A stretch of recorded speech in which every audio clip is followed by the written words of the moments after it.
Hallo dames.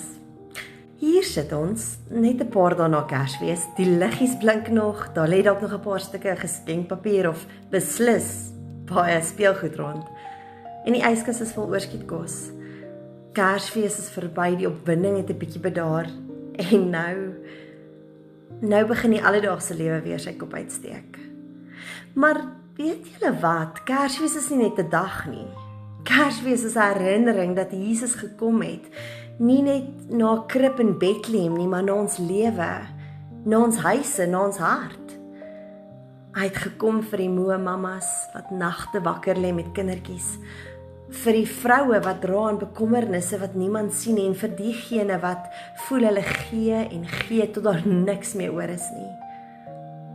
Die engel het vir die herders gesê, moenie vrees nie.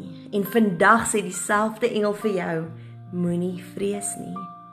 Want die kind in die krib het groot geword. Hy het gesterf en opgestaan en hy leef nou in jou, in elkeen van ons. Hy ken jou vermoeidheid, hy sien jou liefde, hy waardeer elke opoffering wat jy maak, die klein en die groot.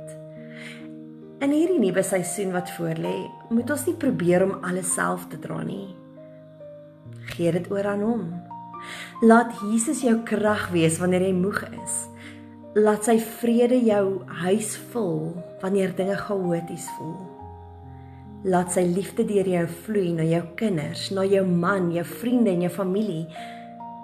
Selfs al voel dit wanneer jy niks meer oor het nie. Jy is nie alleen nie, die een wat die wêreld kom red het, loop elke dag saam met jou.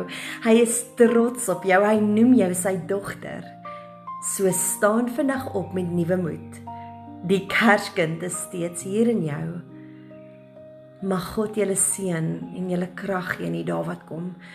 En onthou wondervrou, blom juist daar waar jy geplant is.